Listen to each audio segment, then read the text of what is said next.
Atos 2:44, a primeira frase do versículo. Os que criam mantinham-se unidos. Você pode sentar. Eu gostaria que você pensasse numa figura de unidade, certo? Uma imagem que vem à sua mente que represente unidade. Anote aí. Alguma figura, alguma situação que fale de unidade. O que vem à sua mente? Uma figura de unidade. Quando se ouve essa palavra unidade, que figura surge na sua mente?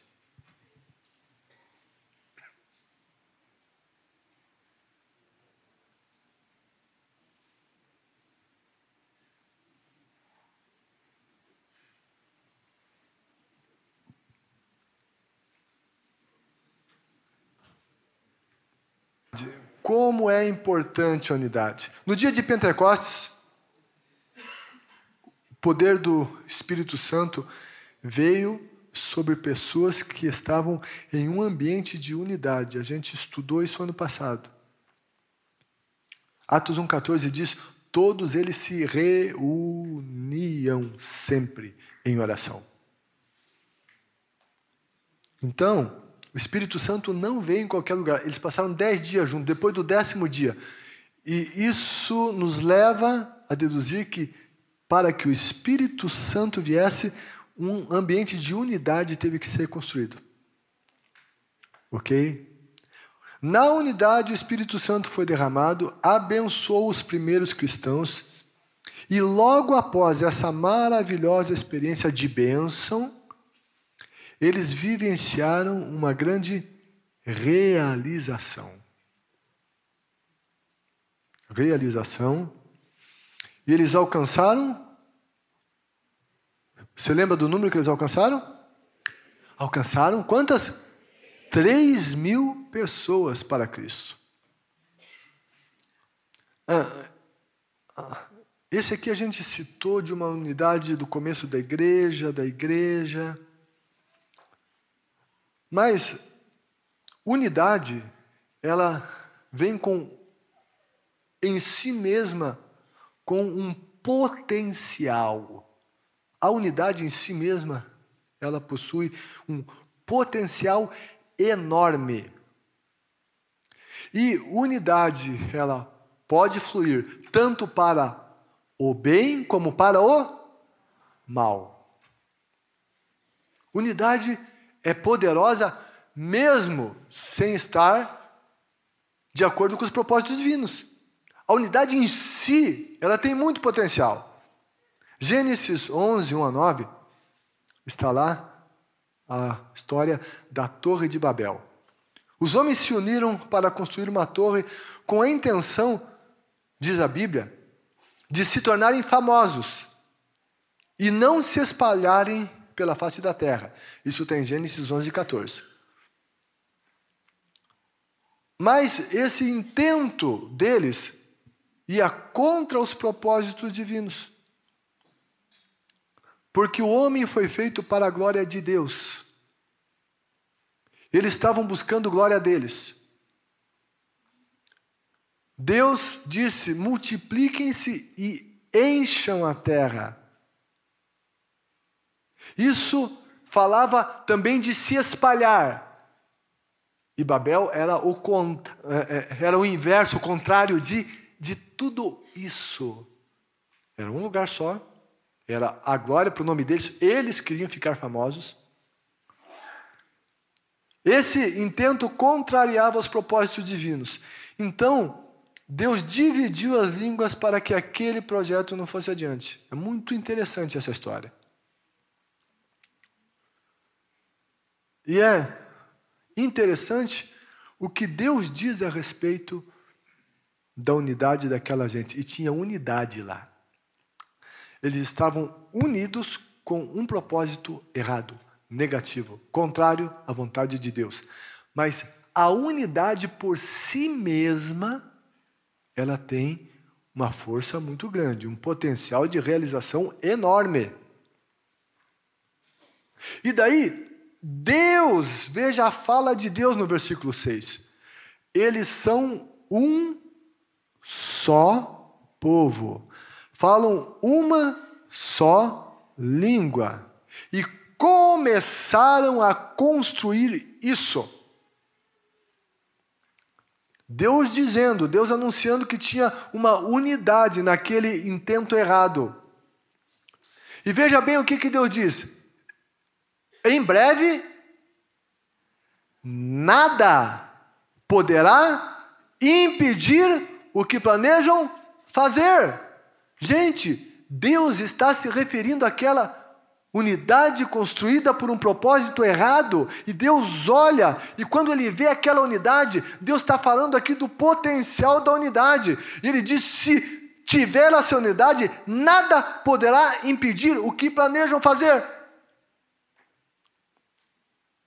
Se fizesse, seria um caos social, enfim, um caos em todas as maneiras, mas eles conseguiriam. Unidade tem um potencial enorme em si mesma. E às vezes nós não valorizamos a unidade como deveríamos e teríamos que valorizá-la. Nós não lutamos por ela, pelos propósitos corretos e bons. Salmo 133 é um capítulo muito clássico sobre isso. Como é bom e suave que os irmãos vivam em união. E daí ele vai fazer comparações lindas com a unção sobre o sacerdote Arão, essa unção sacerdotal, vai falar do milagre do orvalho do Hermon, que tinha uma distância de 400 e poucos quilômetros de Sião, de Jerusalém, e então era só um milagre, um vento milagroso e poderoso para levar esse orvalho e fertilizar Sião, que é um outro nome dado a Jerusalém. A unidade torna possível o impossível, e daí diz, porque ali o Senhor ordena a bênção e a vida para sempre. Deus ordena a bênção e a vida para sempre na unidade. Quando a gente olha para a igreja primitiva, nós percebemos que ela alcançou feitos incríveis. As pessoas se agregavam à fé de maneira sobrenatural, experimentavam milagres sobrenaturais, oravam em uma língua sobrenatural, tinham um amor sobrenatural, as experiências sobrenaturais eram constantes. Nós somos chamados para alcançar e vivenciar essas mesmas situações. A unidade, ela propicia um ambiente para essas realizações. Nós estamos buscando coisas grandes, nós almejamos coisas grandes. Mas para isso a gente tem que ter unidade. Jesus, na sua oração sacerdotal, que coisa linda, João 17. Jesus sabia que iria à cruz, iria morrer. Antes disso, ele faz uma oração. Ele ora pelos seus discípulos e por todos aqueles que haveriam de crer nele. E um assunto recorrente na oração de Jesus é unidade. Versículo 23, Jesus disse que eles sejam levados, o que? A plena unidade. Por quê? Para que o mundo saiba que tu me enviaste e os amaste como igualmente me amaste. Jesus menciona aqui dois resultados da unidade. O primeiro é que o mundo saberia que o Pai o tinha enviado. Como é que as pessoas do tempo de Jesus reconheceram que o Pai o tinha enviado? É muito interessante o que Nicodemos diz. 3º capítulo, versículo 2, Nicodemos vem a Jesus e ele diz: ninguém pode realizar os sinais miraculosos que estás fazendo se Deus não estiver com ele. Ei, a Bíblia está contando essa história e ela está dizendo aqui para a gente que as pessoas saberão que Deus enviou Jesus através da nossa unidade, mas o resultado dessa unidade é manifestação de Deus, é sobrenatural.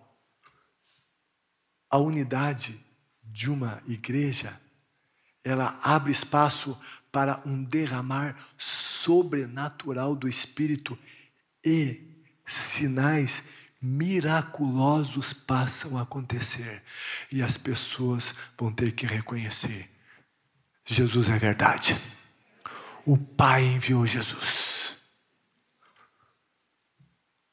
Para que o mundo saiba, no ambiente da unidade Deus opera, no ambiente da unidade o sobrenatural acontece, no ambiente da unidade o impossível acontece, o incrível acontece. Sabe por que nós não vemos mais? Porque nos falta unidade. Então, o que devemos fazer? Ir à busca da unidade.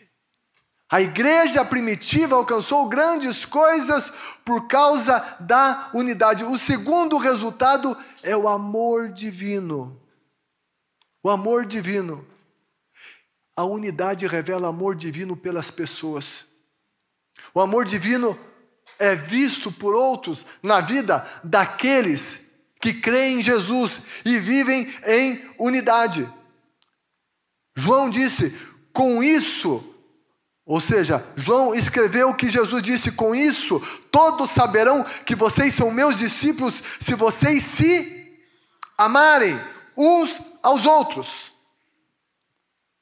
Gente, para que grandes bênçãos, grandes realizações aconteçam, a unidade é indispensável. Indispensável. No entanto, unidade não surge sozinha, não vem do nada. Não vem automaticamente. Ela vem a partir de algumas coisas. Unidade acontece como resultado de algumas ações que precisamos o quê? De praticar. Algumas ações que precisamos praticar. Quais são elas? A partir da semana que vem a gente fala.